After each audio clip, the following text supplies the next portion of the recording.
NEET 2022 का question statement based question है जो सीधा एनसीईआरटी से मैं डिस्कस करने वाला हूं बच्चों। पहले क्वेश्चन पढ़ लेते हैं। नीट 2022 का क्वेश्चन मैं जूम कर रहा हूं। स्टेटमेंट यहाँ पर बच्चों जो नीट 2022 का क्वेश्चन है, दो स्टेटमेंट दिए हुए थे जैसा कि यहाँ पर आपको दिख रहा है। और this question is all about the Lucas reagent. In Lucas reagent statement 1 क्या है बच्चों? In Lucas reagent primary, secondary and tertiary alcohol are distinguished on the basis of their reactivity with concentrated HCl and ZnCl2 known as Lucas reagent. I think ये बिल्कुल सही statement लिखा हुआ है, ठीक है, क्योंकि primary, secondary and tertiary alcohol को हम डिस्टिंग्विश करते हैं on the basis of Lucas reagent.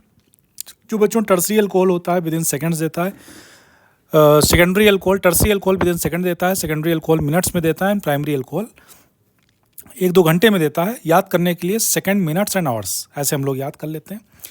अगर स्टेटमेंट 2 की बात करें बच्चों तो primary alcohol are the most reactive and immediately produce turbidity at room temperature on reaction with Lucas reagent। Lucas reagent के साथ प्राइमरी अल्कोहल रिएक्ट करके क्या इमीडिएटली टर्बिडिटी देता है? नहीं बेटा, बिल्कुल गलत है।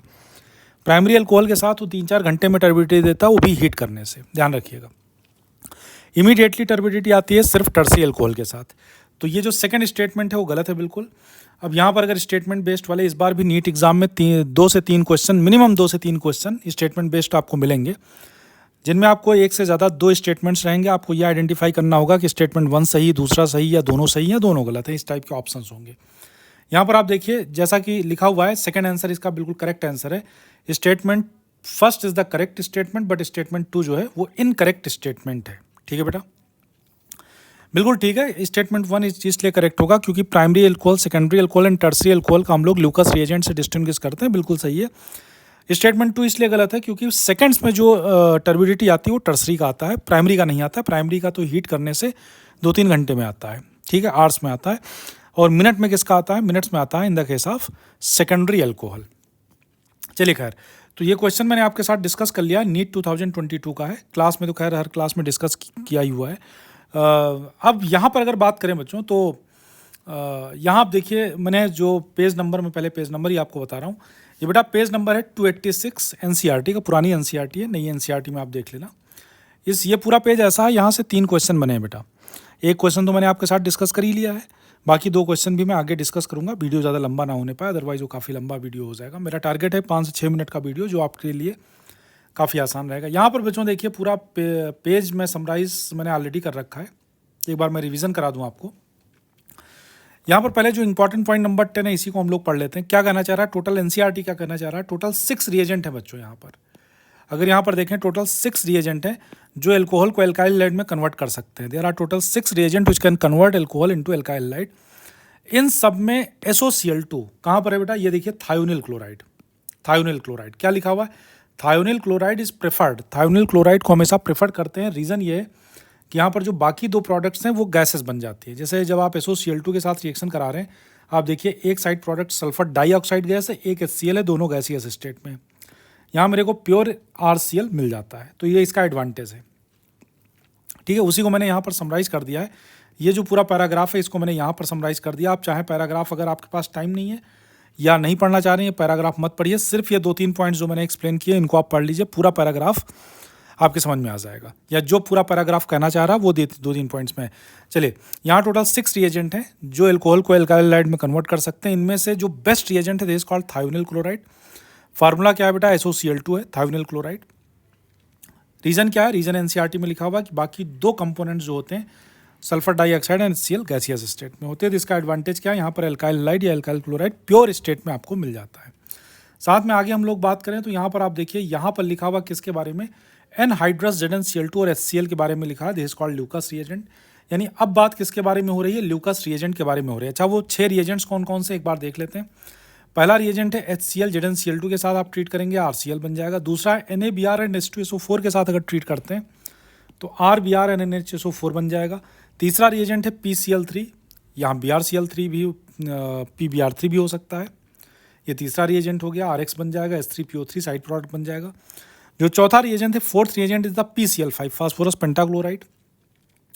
यहाँ पर RCl बनेगा, POCl3 बनेगा, HCl बन जाएगा। अगला रिएजेंट क्या है बेटा? रेड फास्फोरस एंड X2 यानी Cl2 या Br2। ध्यान रखिएगा F2 और I2 के केस में एप्लीकेबल नहीं है, सिर्फ 2 ही के केस में एप्लीकेबल है, Br2 और I2 के केस में। तो ROH को रेड फास्फोरस प्लस Cl2 या Br2 के साथ ट्रीट करेंगे, RCl या RBr का फॉर्मेशन होगा। और last reagent, 6th reagent is the thionyl chloride Darzens process. SOCl2 के साथ ट्रीट करते हैं, यहाँ पर RCl बनता है, साइड में कुछ साइड प्रोडक्ट गैसियस फॉर्म में बनते हैं। तो ये टोटल 6 रिएजेंट्स हो गए बच्चों जो एल्कोहल को एल्काइल हैलाइड में कन्वर्ट करते हैं। आगे हम लोग बात करते हैं यहाँ पर थोड़ा सा ल्यूकस रिएजेंट के बारे में, जो यहाँ पर लिखा हुआ है anhydrous ZnCl2 plus HCl। Tertiary alcohol, जैसा कि मैंने आपको बताया बच्चों, primary alcohol general Lucas reagent से बहुत स्लो रिएक्शन करता है, 2-3 घंटे में रिएक्शन होता है। It will take hours to complete the reaction, so turbidity comes after 2 and 3 hours after heating in the case of primary alcohol. Primary alcohol को 2-3 घंटे बाद टर्बिडिटी आएगा हीट करने पर। टर्बिडिटी क्या है बेटा, जब जैसे आप वॉशिंग पाउडर, सर्फ एक्सेल वगैरह पानी में डालते हैं ना, तो उसको थोड़ी देर एजिटेट कर देंगे तो टर्बिडिटी आता है। या जब कभी भी आप कोल्ड ड्रिंक या लिम्का इन सब का बोतल ओपन करते हैं तो देखिए टर्बिडिटी झाग निकलता है ना, दिस इज कॉल्ड टर्बिडिटी। तो सेकेंडरी अल्कोहल की बात करेंगे। सेकेंडरी अल्कोहल में टर्बिडिटी कब आता है? टर्बिडिटी मिनट्स में आता है, 5-10 मिनट में आएगा, थोड़ा टाइम लगेगा। और टर्सरी अल्कोहल में टर्बिडिटी सेकंड्स में आ जाता है, 5 से 10 सेकंड में आ जाता है। और इस बेस पर हम लोग primary, secondary and tertiary alcohol को डिस्टिंग्विश कर लेते हैं, डिफ्रेंशिएट कर लेते हैं। ये पूरा पैराग्राफ आपको एक्सप्लेन करना चाह रहा है। साथ में एक पॉइंट और यहाँ पर लिखा हुआ है, अगर मैं इसको यहाँ पर पढ़ूँ तो देखिए क्या लिख रहे हैं कि टर्सरी अल्कोहल जो होता है बच्चों, टर्सरी अल्कोहल के लिए ZnCl2 की ज़रूरत नहीं पड़ती है। ZnCl2 is not required in the case of tertiary alcohol. Simply हम क्या करते हैं, HCl के साथ इसको हीट करते, हीट नहीं करते, HCl के साथ सिंपली मिक्सिंग करते हैं, सेक करते हैं या मिक्सिंग करते हैं, तो सिंपल यहाँ पर एल्काइल हैलाइड बन जाता है। चलिए खैर, इस पूरे पॉइंट को देखिए, यहाँ साइड में ब्लू कलर से मैंने समराइज कर दिया। टर्सरी अल्कोहल के लिए ZnCl2 की ज़रूरत नहीं होती है, सिंपली HCl के साथ मिक्सअप करने से रिएक्शन हो जाता है। लेकिन प्राइमरी अल्कोहल और सेकेंडरी अल्कोहल के लिए HCl के साथ ZnCl2 की भी ज़रूरत होती है, तो इस चीज़ का ज़रूर ध्यान रखेंगे। साथ में यहाँ पर लास्ट पर अगर आप देखें तो यहाँ पर लिखा हुआ है कि फिनॉल जो है वो इस टाइप का रिएक्शन नहीं देता है, ठीक है। फिनॉल जो होता है, क्योंकि after all phenol is alcohol, भाई यहाँ sp2 कार्बन से कनेक्टेड है तो वो भी तो एल्कोहल ग्रुप तो प्रेजेंट है, बट फिनॉल नहीं देता। रीज़न ये है, यहाँ फिनॉल में बच्चों यहाँ ऑक्सीजन और कार्बन के बीच में पार्शियल डबल बॉन्ड करेक्टर होता है। क्यों? क्योंकि ऑक्सीजन के पास यहाँ पर 2 लोन पेयर होते हैं, एक लोन पेयर इसका रेजोनेंस में होता है रिंग के साथ में। वही चीज़ यहाँ पर लिखा, फिनॉल इस तरह का रिएक्शन नहीं देता है क्योंकि ऑक्सीजन और कार्बन में डबल बॉन्ड करेक्टर होता है। NCERT इसको बोलता है पार्शियल डबल बॉन्ड करेक्टर। ये देखिए यहाँ पर लिखा हुआ है, ये पार्शियल डबल बॉन्ड करेक्टर की वजह से फिनॉल में ऑक्सीजन और कार्बन का बॉन्ड ब्रेकअप नहीं होता है और कार्बन का ऑक्सीजन का बॉन्ड ब्रेकअप नहीं होता है। इस वजह से ये ल्यूकस रिएजेंट या ल्यूकस टेस्ट नहीं देता है, इसलिए हम फिनॉल को इससे अलग रखते हैं, ठीक है। तो मैंने आपके साथ बच्चों नीट 2022 का क्वेश्चन डिस्कस कर लिया और पूरे पेज को समराइज कर लिया है। 1 से 2 बार इस वीडियो को आप ज़रूर देखें, साथ में अपने फ्रेंड्स को भी बताएं। और अगर वीडियो पसंद आया बच्चों, लाइक करिए, चैनल को सब्सक्राइब करिए। मिलते हैं अगले नीट क्वेश्चन का कंप्लीट डिस्कशन NCERT के साथ में। थैंक यू वेरी मच बेटा।